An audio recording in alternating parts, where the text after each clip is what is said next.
Investigan en Burgos el intento de suicidio de una menor sometida a 13 exorcismos. El arzobispado de Burgos reconoce exorcismos a una menor en Valladolid. El exorcista vallisoletano defiende los rituales porque la menor estaba poseída por el diablo. Les estoy leyendo simplemente titulares en el mes de diciembre de un hecho que ha conmocionado primero, evidentemente, a la comunidad de Castilla y León y luego a toda España. Titulaba el Correo de Burgos: trastornos psicológicos, exorcismos y una familia rota. Se ha hablado mucho, se han dado muchas informaciones, algunas contradictorias. De pronto la sombra del exorcista y de la exorcizada volvían. Es como un bucle que nunca se acaba de retirar del todo, ¿no? En pleno siglo XXI, imágenes de otro tiempo, sobre todo por el elemento de que se habla de un intento de suicidio. Vamos a saber más sobre ese caso, vamos a viajar a otro caso que les va a sorprender porque parece un calco anterior y que acabó de forma dramática, y después vamos a irnos al gran debate que está aquí, en un cara a cara con dos grandes especialistas. ¿Esto qué es? ¿Influencia demoníaca o puro problema mental? Esto podría considerarse como malos tratos, el asunto del exorcismo. Ha habido una gran polémica sobre todo esto, ¿no? Bueno, vamos a desarrollarlo y vamos a conocer elementos que estoy seguro que no han contado en ningún otro lugar. Clara Catavoces, compañera, buenas noches. Muy buenas noches. Muy atentos porque luego, después de lo que le va a contar Carmen, tú vas a dar ese nexo de un caso ocurrido en Galicia en concreto y con final aún más dramático que este, y que ahora desempolvamos y que yo creo que nos va a sorprender, ¿de acuerdo? Exorcismo de Burgos. Polémica como ningún otro caso en los últimos tiempos. Debates de todo tipo, televisivos, radiofónicos, periodísticos, personas asegurando que esto es una historia de psiquiatría prácticamente, de una sensación de agobio. Queremos saberlo todo. ¿Cuál es la historia de esta muchacha? Pues todo salta a la luz, como bien decías, en el pasado mes de diciembre, pero las denuncias de una menor y 3 de sus tíos se interponen ante el Servicio de Atención a la Familia en la Policía de Burgos. ¿Por qué? Porque al parecer esta menor había sufrido vejaciones, según sus propias declaraciones, aunque hay que decir que hay secreto de sumario, pero sí que se han filtrado algunas de las cosas por las que la jueza admitió a trámite la denuncia que hacían tanto la niña como los familiares. Al parecer esta menor supuestamente había sufrido vejaciones, maltrato familiar, insultos, y había sido sometida a 13 exorcismos desde abril a junio del año 2014. Ante esos hechos, los familiares de la menor deciden llevarlo ante las fuerzas de seguridad porque cree que se está cometiendo un delito con ella. No por hacerle los exorcismos, sino por el maltrato que estaba viviendo en la propia familia desde hacía años. Esta chica en el año 2011 comienza a sufrir una serie de trastornos alimenticios, anorexia, por lo que está internada en varios hospitales, tanto de Valladolid como de Burgos. Incluso en algún momento, en algunos meses, está ingresada en el departamento de psiquiatría del hospital, que es donde ingresan normalmente a las personas que tienen trastornos alimenticios, como en este caso de esta niña que sufría de anorexia y tenía unas reacciones un tanto extrañas con sus padres. La pequeña había sido desde muy niña muy buena estudiante, siempre había obedecido a sus padres. Sí que es cierto que dicen que vivía en una familia extremadamente religiosa, hasta tal punto que no la dejaban ver más que temática televisiva que tuviera que ver con la religión, canales muy concretos, y también escuchar en la radio canales muy concretos donde están todo el tiempo diciendo oraciones y rezando. Había ido muy pocas veces al cine, tan solo en 2 ocasiones con unos primos, y siempre a ver películas infantiles cuando ya era una adolescente, cosa que no casaba con su edad, y tampoco la dejaban salir ni con sus amigos, ni por supuesto ningún viaje ni ninguna excursión que tuviera que hacer con el colegio. Estaba continuamente rodeada de un ambiente extremadamente religioso, católico, donde se tenía que confesar casi semanalmente, donde tenía que acudir pues a esos retiros espirituales que hacen algunas parroquias, algunas comunidades, y eso al parecer chocaba con lo que quería hacer la chica y también con lo que sus padres pretendían de ella. En un momento dado salta todo cuando esta chica es una adolescente y los padres lo toman como una posesión demoníaca, hasta tal punto que se trasladan a Madrid para hablar con una persona entendida con un sacerdote. En ese momento la madre, que ha declarado también ante la policía, no ante el juez, dice que no hicieron nada, no realizaron ningún exorcismo, que tan solo estuvieron charlando con la niña, pero sí que es cierto que cuando regresan a Burgos hay un episodio que es el que desencadena que posteriormente la tengan que llevar a un exorcista.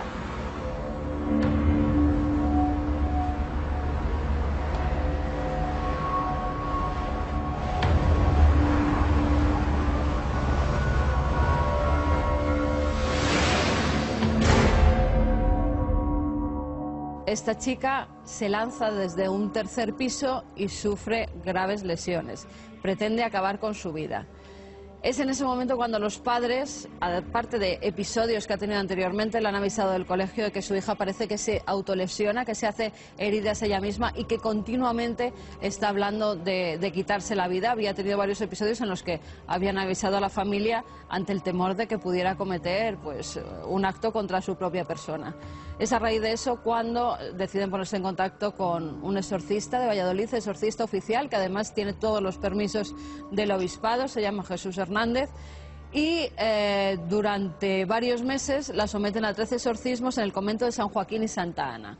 Se ha comentado también que era llevada a este convento por las fuerzas telúricas que tiene el templo, porque allí era más fácil realizar los exorcismos y que ese supuesto demonio, esa supuesta posesión llegara a buen fin. Y así lo hicieron. 13 exorcismos, todos ellos, la niña denunció ante la policía que había sufrido maltrato en esos exorcismos porque alguien se subía encima de ella, una mujer en concreto, con una cruz en la mano, era atada en otras ocasiones.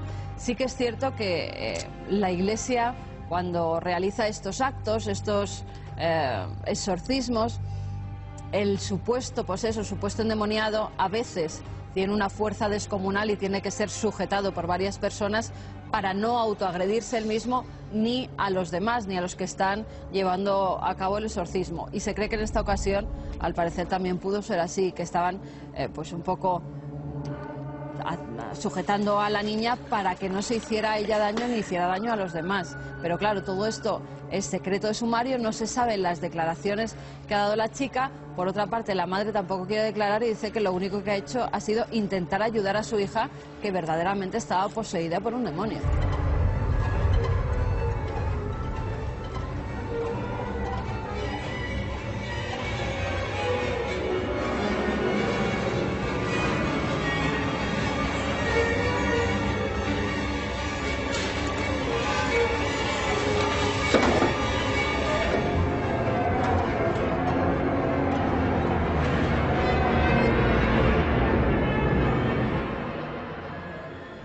Se ha filtrado a la prensa que hubo un momento en esa especie de crisis personal, luego analizaremos con un psiquiatra de enorme prestigio, como Enrique González Duro, qué claves puede haber aquí, que se pintaba diferentes palabras malsonantes, insultos en la piel, lanzaba esos mensajes. La escena era muy, sinceramente, de película, ¿no? Como he oído algunas películas muy célebres de niñas que en un ambiente opresivo se rebelan contra él y todo se convierte en una especie de locura. ¿O es que hay algo más?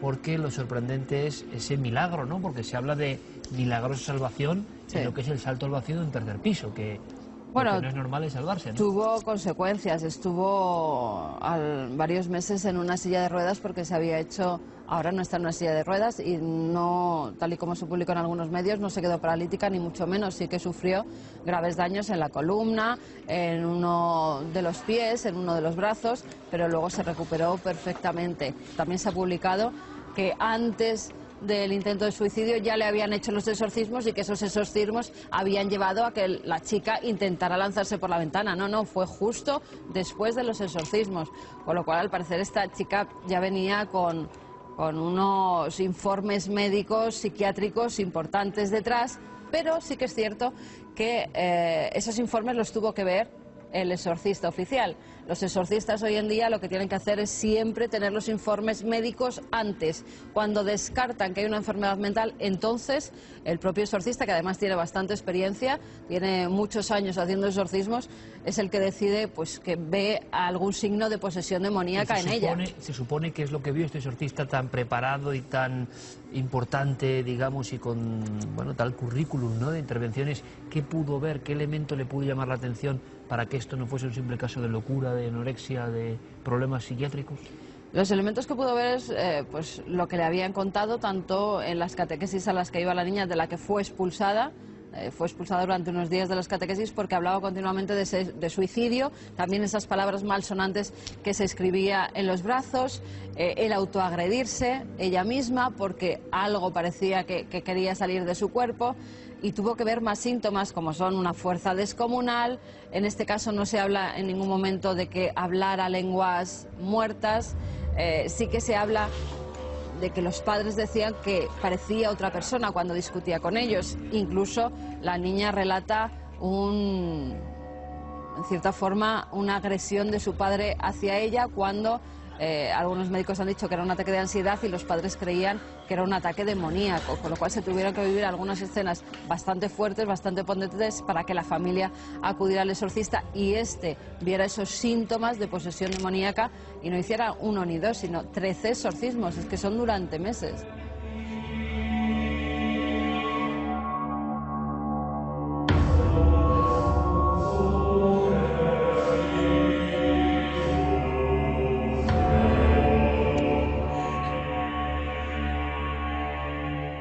Exorcismos oficiales, entre comillas, en España en el año 2014.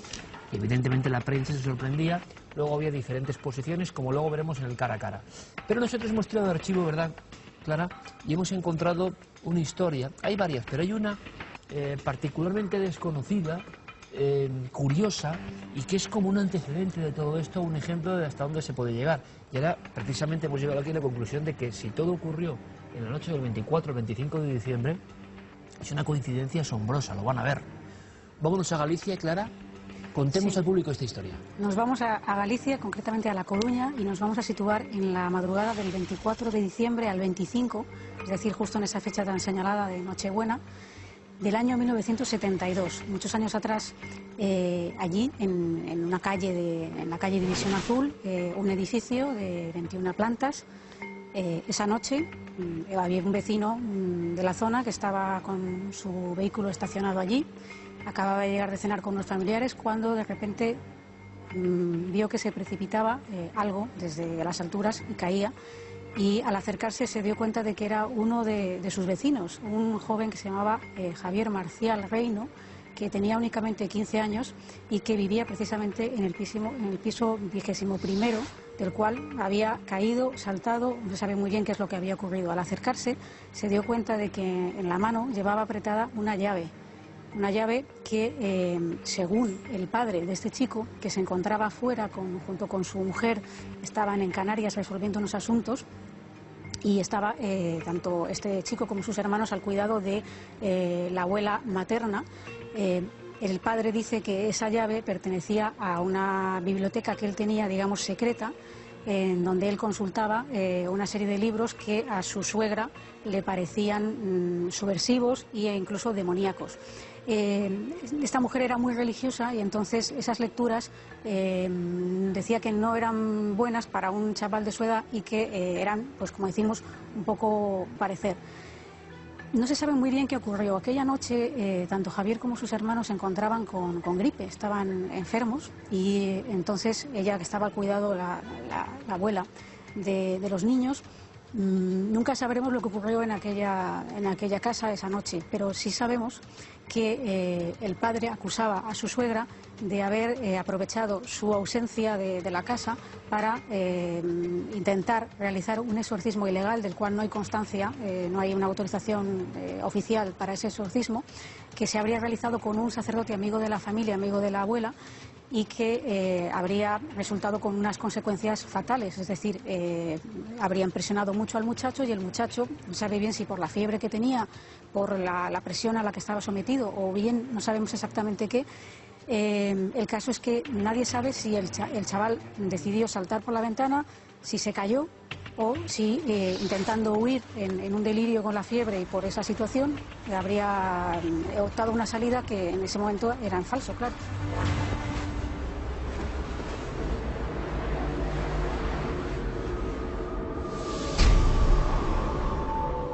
Año 72, La Coruña, desde una planta 21 salta un muchacho, un bulto, que ven los vecinos caer estrepitosamente al suelo. Luego comentaremos algo de ese suelo. Y resulta que la sospecha era de que había un ritual colectivo familiar, un exorcismo, porque ese muchacho sabemos si tenía algún problema. Aparentemente no. Yo viajé en su momento a La Coruña para seguir un poco este asunto y hablé con varias personas que lo conocieron, incluyendo al portero del inmueble, y me decían que era un chico completamente normal, que no tenía ningún problema ni nada conocido que pudiera hacer pensar que este chaval tuviera algún problema ni de posesión, entre comillas, ni de nada parecido.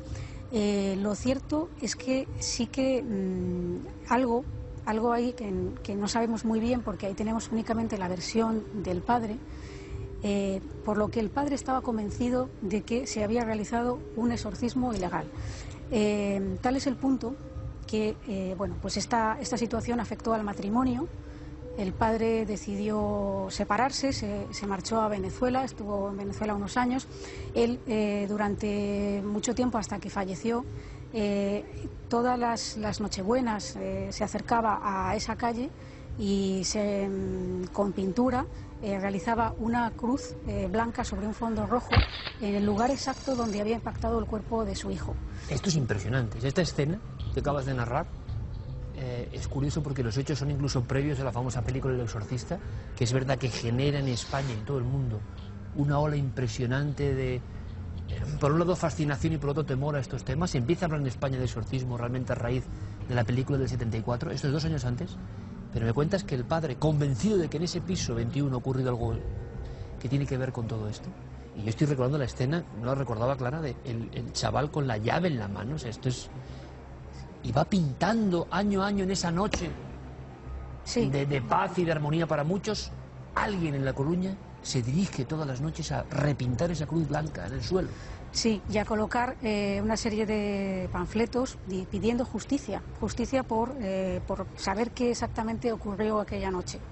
Es más, después de regresar de Venezuela, él era constructor, un constructor muy conocido en aquella época, y decide comprar un terreno y construir un edificio de 3 plantas al que llama Javimar, en recuerdo de su hijo. Y posteriormente, una vez que ha terminado de construir el edificio, pasa un tiempo y decide venderlo, y lo vende Iker por una cantidad muy simbólica que coincide con la fecha de nacimiento de su hijo, el 22 de febrero de 1957, es decir, lo vendió por lo que eran pesetas de aquella época, 22.021.957 pesetas, con la condición, una cláusula en la que decía que no se podía cambiar el nombre del edificio y debía permanecer con el nombre de Javimar.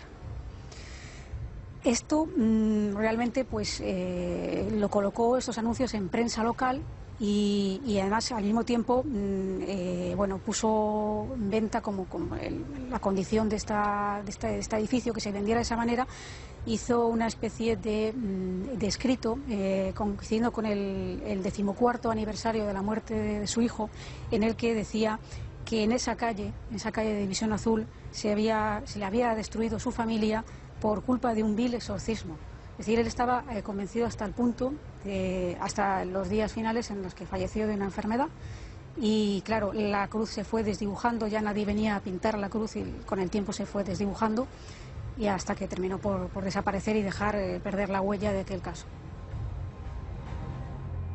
Impresionante, Clara, de verdad, me parece una historia de esas que forman parte de los archivos de nuestra compañera, año 72, como muy desconocido, y que si lo analizamos policialmente, a nivel forense, no hubo ninguna aclaración más de qué pasó en ese piso 21 con esa familia. Nunca hubo culpables ni...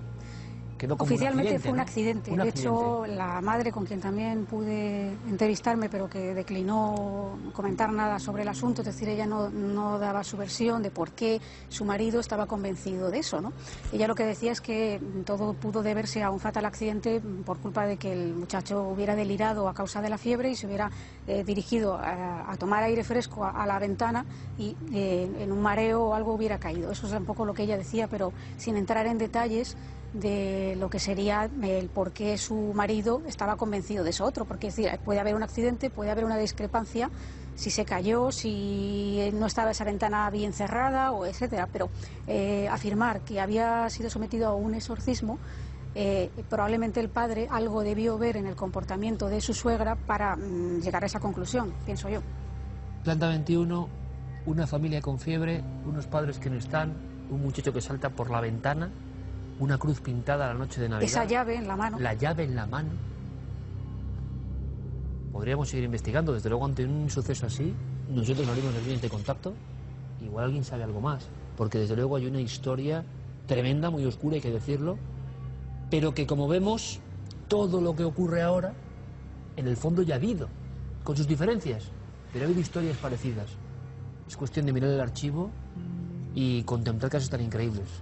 Gracias a nuestra compañera Clara Tauces, que lleva toda la vida en esto, y por eso nos trae expedientes tan asombrosos, tan intrigantes. Clara, gracias mil. Nada.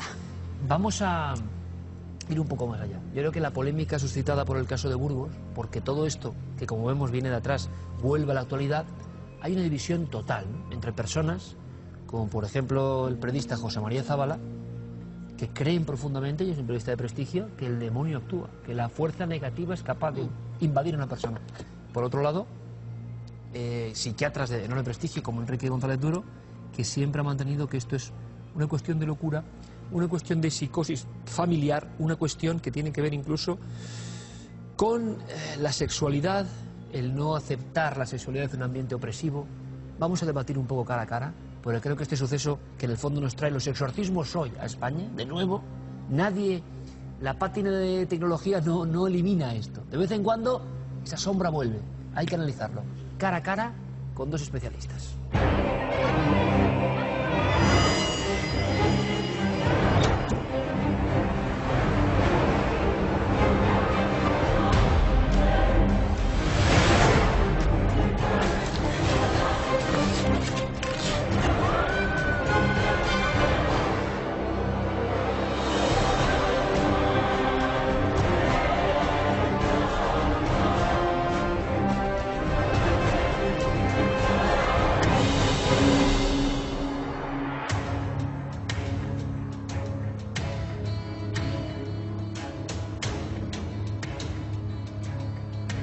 Cara a cara, ustedes lo saben, es un formato en el cual invitamos a dos especialistas con ideas diferentes para que ustedes opinen libremente y nosotros pues extraer una conclusión, si es posible, sobre el caso que acabamos de analizar. Aunque hemos contado dos casos, nos centramos en la pura actualidad, en el suceso de Burgos. Como han visto, los titulares son de todo tipo, división de opiniones, ¿no?, como dirían. Y muchas personas que hablan de un hecho puramente mental, puramente de opresión, puramente incluso de malos tratos, y otros que hablan de que cuidado porque hay unas influencias realmente malignas y que la gran ventaja de lo maligno es que ya casi nadie cree en ello y por eso influye en algunas personas y llega a poseer a algunas personas. ¿Ustedes qué opinan? Vamos a ver qué opina nuestro amigo José María Zabala, un periodista de investigación de los que quedan. Una obra muy polémica también suya fue Así se vence al demonio. Hablan los poseídos, hablan los exorcistas. Ahora los exorcistas, como han visto, han vuelto a ser portada de toda la prensa. José María, bienvenido, amigo. Muchas gracias. Es un placer volver a estar aquí contigo, Iker. Si te pregunto a ti tu opinión sobre este caso concreto de Burgos, ¿cuestión mental o algo más?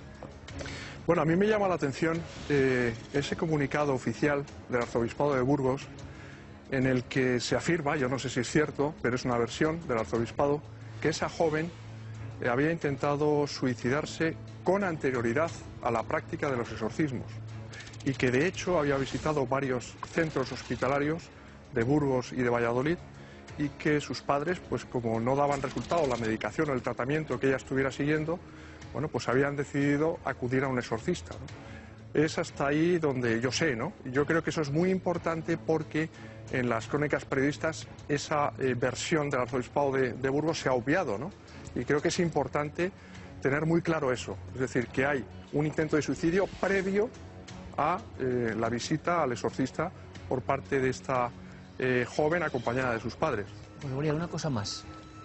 ¿Ha habido casos, tú has registrado, donde la influencia en tu opinión real, demoníaca, oscura, maligna, ha obligado o ha empujado al suicidio o al intento de suicidio de algunas personas? Sí. Es decir, yo creo que aquí es muy importante diferenciar lo que es una enfermedad mental, una enfermedad psiquiátrica, de una posesión diabólica. Perfecto, José María.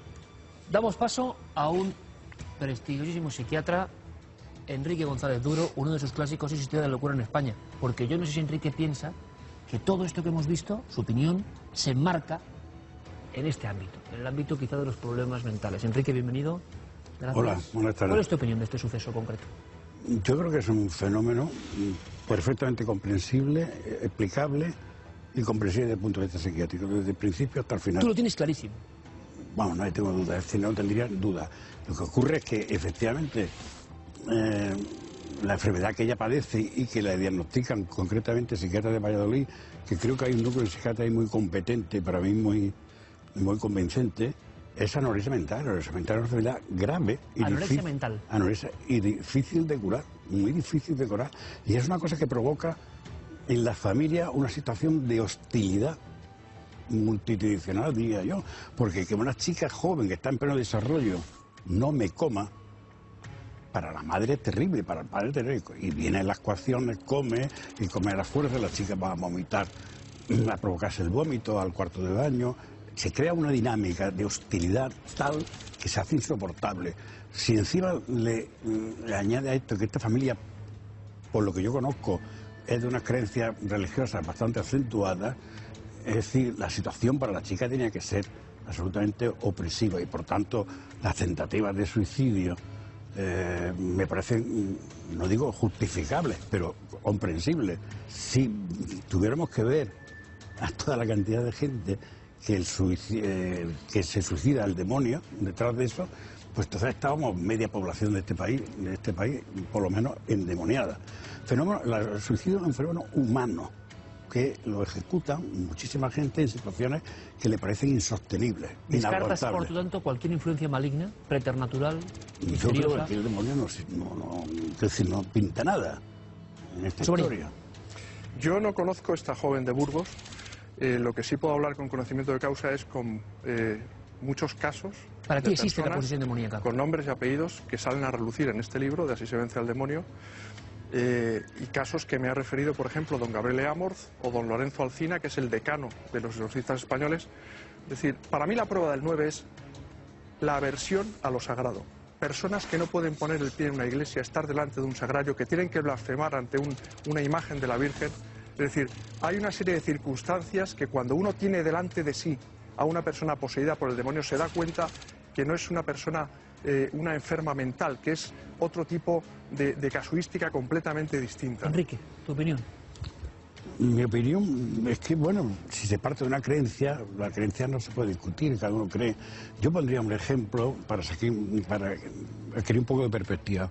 Por ejemplo, ¿qué pasa con los testigos de Jehová? Que su religión, sus creencias, y creen firmemente que es nocivo para ellos la transfusión de sangre. ¿Qué es lo que hace unos niños que necesitan, que se están muriendo y que una transfusión les puede salvar la vida, nada menos que la vida? ¿Qué es lo que hace? El juez actúa no según sus creencias religiosas, que la puede tener, actúa en función de sus creencias racionales. Es decir, a este chico no está, hay que protegerlo, los padres le están impidiendo un remedio que puede ser fundamental para salvar la vida, y entonces yo decreto, la mayoría de los jueces decreto que se le ponga incluso en contra de un montón de los padres que no son los dueños de los niños. Y aquí estamos hablando de una menor, en este caso concreto, una menor, donde los padres inducidos, porque hay un seminarista que tiene un sueño extraño y que eso es una prueba de que tiene el demonio, no sé por qué. Un sueño de un seminarista que puede ser de lo más disparatado posible, como todos tenemos sueños disparatados, puede ser una prueba de que esa chica tiene el demonio. Una profesora de religión del colegio y no sé qué. Hay 3 personas y un párroco de Burgos. Son los que inducen a la familia, que ya es por sí muy creyente y muy propicias, a pensar de que esta niña tiene el demonio y que por consecuencia hay que exorcizarla. Yo creo que estamos hablando de un caso concreto que ha sucedido hoy en pleno siglo XXI y que yo considero que es una excepción. Es decir, lo que no se debe hacer, en mi opinión, es pensar que el exorcista es un maltratador. Vamos a hablar de eso. Vamos a hablar de ese, porque ese elemento ha salido. Porque el exorcismo es un servicio caritativo a las personas que lo necesitan. Es curioso, José María, porque son 13 exorcismos, que es un número ya importante, que se habrá visto en este caso concreto, pero has dado una clave importantísima también, y ha salido en la prensa, si el exorcismo es maltrato o no. Y esto es muy polémico. ¿Qué dice el psiquiatra? Póntale duro. Lo que yo quería insistir, puesto que mi interlocutor me ha insistido, es en deshacer absolutamente en la historia de que si esta chica tenía antecedentes psiquiátricos y tratamiento psiquiátrico, como si eso fuera una prueba. Todo lo contrario. Todo lo contrario. Es decir, no que fuera una prueba que tiene el demonio, es un fenómeno humano que lo puede ejecutar. Yo no digo cualquiera. que fuera una prueba, Pero, yo digo que esa... Por favor, me deja terminar el argumento. Es que yo creo que hay que hablar aquí no de autosugestión, sino de sugestión directa. Es decir, hay una serie de personajes, tanto por la familia, de buena fe, yo no estoy hablando de que la gente actúe de mala fe y tal, que creen estas cosas, y entonces induce a la niña a creerse que tiene el demonio. Porque se ofrece otra solución, porque es una niña aislada que tiene poco contacto con otros niños del colegio, poco tal, probablemente desde el punto de vista sexual debía tener muchos problemas esta chica, lo cual agudizaría su problema. Y esta chica es inducida. Ella llega a decir que cree ella que lleva el demonio. Un caso de inducción, por tanto, psicológica, absolutamente. Hay una inducción psicológica que me parece que sí, aprovechándose de la situación de poder contra una menor de edad que no tiene sus derechos protegidos legalmente. Aquí no se les reconoce. Maltrato, José María. Se ha hablado en este caso de que el exorcismo, y luego daremos paso a Enrique, que él dice que sí, es un maltrato. Yo creo que todo lo contrario. Yo creo que, insisto, ya lo he dicho antes, es una obra de caridad. Es decir, el exorcista lo hace por ayudar a las personas que están sufriendo las acometidas del maligno. Y yo le haría una pregunta a don Enrique, ¿no? Es decir, ¿usted ha tenido delante de sí una persona endemoniada? ¿Usted ha presenciado alguna vez un exorcismo? Yo supongo que sí he tenido muchas, porque lo que pasa es que la familia cuando viene les da vergüenza decirlo. Pero está no te lo dicen porque... Pero está reconociendo entonces que estaban endemoniadas. No, pero déjame que le explique, hombre, si no puede responder, tendría que explicarlo. Pero sí tuve una o varias personas que me dijeron que estaban poseídas por el demonio. Pero claro, me imagino que esa persona no vomitaría delante de usted clavos, por ejemplo, como si vomitó delante del padre Amorth, o delante del padre Salvador Hernández Ramón, o del decano de los exorcistas de Palma de Mallorca. ¿Qué opinaría usted si eso sucediera? Porque claro, no podemos intentar siempre hallar una explicación racional a fenómenos que no la tienen. Es que, insisto, por mucha autosugestión que haya a uno, si por mucho que se crea que es un buey no le van a salir cuernos en la cabeza, hay personas que tienen unas reacciones que no son de personas enfermas mentales. No puede ser la reacción de un esquizofrénico, por ejemplo, ¿no? Son personas que hacen cosas que son absolutamente inexplicables desde el punto de vista de la ciencia, racionalmente, ¿no? Y esas personas las han tratado don Gabriel Amorth, los exorcistas, ¿no? Y están ocurriendo, ¿no? Lanzaba yo una pregunta para finalizar sobre si hay un maltrato, Enrique, en este Yo tipo creo que de maltrato, actos. en este caso concreto ha habido un maltrato porque incluso figura, por lo menos en la información de prensa, figura con que la chica que se rebelaba contra estas prácticas, entonces que estamos en la silla de ruedas como consecuencia de tentativa de suicidio que tuvo, le pegó y la tiró al suelo. O sea, ha habido maltratos físicos. ¿Por qué? Lo que yo me preguntaría es por qué el juez no interviene incluso enviando y dándole provisionalmente la custodia de esa menor y mandarla a una institución de menores. Pero ¿por qué no interviene con el obispado de Valladolid que autoriza esto? Puede ser bueno. Autoriza dentro de la... Me están hablando de ortodoxia religiosa, pero no me están hablando de derechos ciudadanos, que no tienen nada que ver. Enrique, ¿puede ser bueno un exorcismo? El público está preguntándose, como dice José María Yo creo Zabala, que no, yo sí no he visto demonios, no he visto personas endemoniadas a ese nivel de vómito y tal, pero he visto histéricos e histéricas, muchos, y verdaderos cuadros tremendos, pero lo han tenido la suerte de no encontrar en su camino nadie que le diga que tiene el demonio. Y por tanto no han llegado a creerse.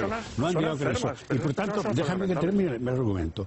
Y por tanto ha sido posible actuar con ellos de una manera más racional, más lógica, más amistosa y no con malos tratos. Y no porque un histérico si le pega se pone más furioso. Yo insisto... La gente cree, a una persona que se pone histérica se le dan bofetadas, se pone mucho peor. Hay que actuar amistosamente, cordialmente. El exorcismo, al tener cierta violencia, en tu opinión, Enrique, puede motivar todavía más... Claro, porque en mi vida aquí se utiliza un argumento que es falso, además, teológicamente. Me atrevo a decirlo teológicamente porque lo he leído. Es decir, el cura que efectúa, el sacerdote que efectúa el exorcismo, según los rituales clásicos, da por sentado que tiene Satanás en el cuerpo y dice, ¿cómo te llamas, Satanás? Y entonces la chica imposta la voz, al modo que hacen las videntes, por ejemplo, la del Escorial, etc., imposta la voz y dice, ¡oh, soy el demonio y me llamo fulanito! No sé qué, habla así, ¿no? Entonces, bueno, pues se lo cree. Y se lo cree, y como se cree el demonio, es un círculo vicioso. Piensa que yo pude cometer todo el pecado del mundo. Un círculo que va más. Incluso actúan con síntomas eróticos. Incluso odian, muestran aversión hacia los crucifijos, hacia el cura que le está maltratando. Ha habido dos opiniones completamente distintas que les han dado algunas claves. Que ustedes interpreten la actualidad, lo que ha ocurrido, como crean conveniente, ¿no? Hay una historia mental, una historia de opresión en el ambiente, una historia de inducción, como dice el psiquiatra Enrique González Duro, o realmente hay casos absolutamente inexplicables y que realmente nunca sabremos el origen y quizá haya precisamente una raíz oscura en todo esto. Bueno, ustedes opinen. Nosotros agradecemos este cara a cara a nuestros invitados por su paciencia y por haber dado algunas claves que pueden ser sumamente interesantes. Nosotros permaneceremos atentos a nuevas claves también de este caso, porque seguro que irán conociéndose. Como bien dice José María Zavala, es cierto que la capa oscura envuelve a todo esto y al final lo que queremos es luz y taquígrafos. Gracias a los dos, de verdad, por vuestra visita. Muchas gracias. Gracias, feliz año. Igualmente, gracias. Nosotros continuamos.